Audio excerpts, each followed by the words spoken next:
Hello, my name is Deb Kutska, and I'm the Sustainability Specialist at Oakton Community College.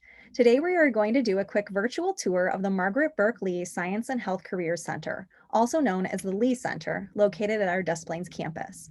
I'm going to navigate through a couple of links today, which I will also share directly on the website so that you can access them more easily. So let's go ahead and get started.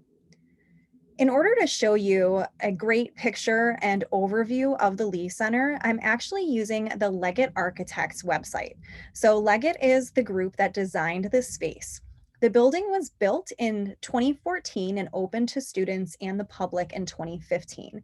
And as you can see, it's a beautiful space and a really gorgeous natural setting. So our Des Plaines campus is located on over 147 acres of natural space. We have native ecosystems as well as restored sites, from flatwoods to restored prairies to wetland spaces. And then this waterway that you see in the front is actually a man-made retention pond, which we lovingly call Lake Oakton. So I would love to just scroll down here so that you can see an overhead shot of the building and where it's located. Over here on the right-hand side of the picture is the main buildings of our Des Plaines campus. And that main building is one connected unit that has had some modification over the years, but the Lee Center was the first new building built in several years. This space is also the college's first LEED certified building. It is a LEED Gold space, which is really great. It means that we excelled in a number of standards that we set for ourselves when we were going through the building and design phases, and that we are paying attention to the environmentally friendly design and operations of the building itself. One of the things that you can tell really quickly from the top of this view is that all of the HVAC equipment is located on the top of the building, and this was done in a very thoughtful way. Our area, as you can see here a little bit, is right on the border of this retention pond, which I already pointed out, but also the Des Plaines River, which runs right behind the campus here in this photo. And because of climate change and an increasing number of storm and flood events, this is an area that is prone to flooding. Because of that, they needed to be really thoughtful in the design of the building.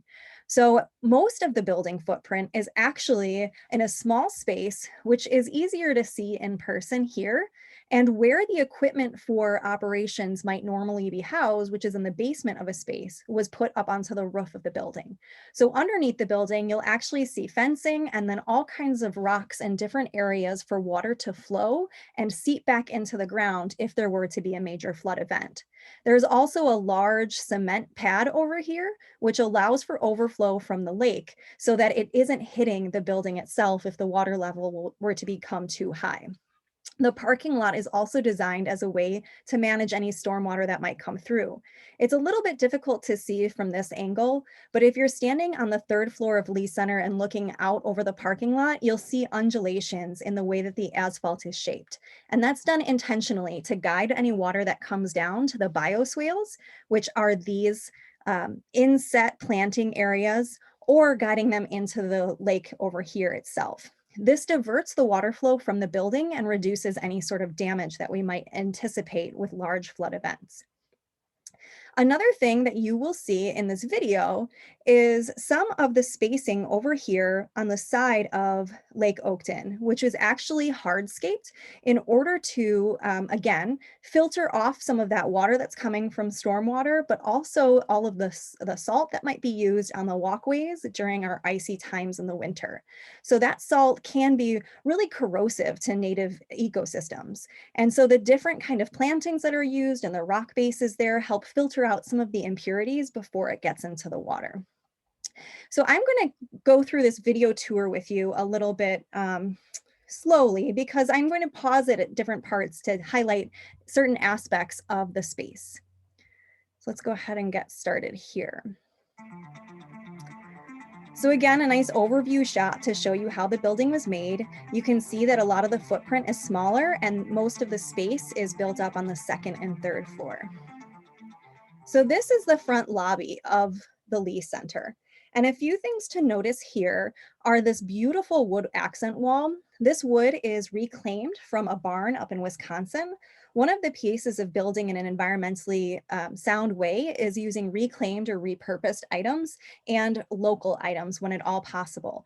Because when you're transporting a bunch of building materials, it can, of course, emit lots of carbon emissions, greenhouse gas emissions, things that contribute to climate change. So buying local and transporting those items over a shorter space can actually help us reduce our impact. Another thing that you'll notice in this photo is these concrete floors. So the flooring was specifically used in order to reduce the amount of heating and air conditioning that we might need to use in the building throughout the year. Because it's a bare concrete that is just polished, it's able to suck in some of that temperature throughout the day and then radiate it back out during the rest of the building's usage. So on a really sunny day, it can lock in some of that heat. And then as time goes on, it can push it back up into the hallways and the different community spaces so that it reduces the amount we're spending on heating and air conditioning. Now, this building is really special. As the name implies, it houses learning spaces for our different science and health careers. So this is the simulation hospital that we were just kind of walking through, and this is some of the nursing spaces. There, of course, is a lot more equipment in there now. If you were to go in person, you would see many different features that make you feel like you're in an actual hospital to train our students with the skills that they might need in order to be successful when they leave the college. So different equipment, you'll have patients that you're working on of different sizes, ages, and ailments. And each of the labs across the building is separated and distinct depending on the type of science that is being studied in that space. So we have labs for phlebotomy, chemistry, physics, environmental science, and each of those labs has the different technology and accessories that it might need for students to be successful in those environments. So I encourage you, if you are in the space or even just looking through this video, to see how the lab spaces are set up and different from room to room in order to meet the success of our students. And this is just an example of a nice lecture space that we have on campus in this particular building. One of the things that you'll notice throughout our renovations is that we're trying to use more eco-friendly materials throughout. One of the things that may not be quite apparent when you just look in this space is the carpeting. So the carpeting in this building is all done with carpet tiles. A portion of the material is coming from recycled fiber, so that in itself is beneficial to the environment, but then the tiles actually help for replacement. So if you were to get one of these chairs caught on the tile and rip a piece of that carpeting off, rather than replacing the whole room of carpeting, which is of course resource and financially expensive, you can just replace a segment of it. So by replacing the tiles, you're actually using fewer resources and saving across the time as well. So that's a beneficial material choice that's actually utilized in a lot of the spaces. Another thing that you'll notice in several of these rooms, if you were to walk in, is that the lighting will be off until you step into the space. So we use occupancy sensors, which determine movement in a space in order to decide if the lights are on or off. And this, of course, is a savings for electricity in terms of funding, but also the amount of electricity we're using. If we're able to reduce that through that technology, it can save with electric emissions as well. So that is certainly a benefit. Another piece of that is that sometimes you'll see daylight harvesting tools. So there are special sensors in some of the rooms that can sense how bright it is outside and adjust the lighting appropriately. So if it's a really sunny day out, then the daylight harvesting sensors can see that with their technology and adjust the lighting to either be on 100% or dimmed, or maybe half of the room may be lit up and half of it may be darker in order to meet the basically sunlight that's coming into the space. You'll see that the whole building was made in such a way to include as much natural light as possible.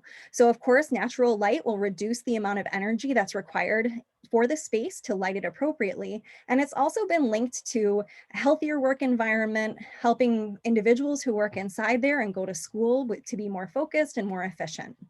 So those are some of the tools that you may see specifically related to energy usage. I also wanted to highlight here in this pause part, these are exterior operable operable blinds.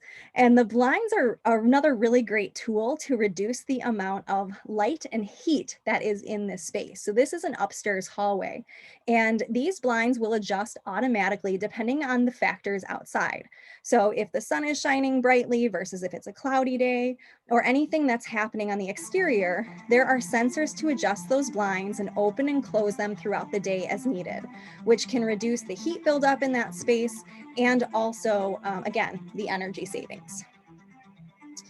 So as I mentioned before, here are just a few of the different types of labs. You can see they're all unique to the needs of that particular science or that space. There's a ton of storage room, workspaces for partner and collaboration work, and some of the rooms also have skylights as well, again, to encourage that natural light in as many places of the building as possible. Of course, this space is empty, but if you were to take classes here, you would see everything fully stocked and ready to go with the supplies that you might need. There are also these really lovely little breakout study areas, which have been beneficial for our students, as well as opportunities for tutoring and small group engagement, so that you can find multiple spaces with whiteboards, outlets, so that you can plug in and do work with your tutor or with a small group of friends. You'll also notice in some of the areas that there are different types of furniture. And the furniture is made to be modular so that you can move it from space to space depending on your needs. Instead of being fixed in one location, it's adaptable. And that's actually another sustainable way of using furniture, so that instead of being locked into place, it can be maneuvered based on the needs of the building. Now, this is going to go a little bit into our enrollment center, which was updated around the same time that Lee Center was built. And you'll see some of the similar materials used, as well as design when it comes to lighting, carpeting, and some of those materials. But because we're focused on the Lee Center, I'm going to stop that video right there. Another thing that we didn't necessarily see in the video, but I think is great to mention or discuss, is outside of the building, there is this sunshade. So it's a little bit tricky to tell here, but this is on the south side of the building, and those are actually solar panels. So this solar array is quite small. It's about 23.9 kilowatts.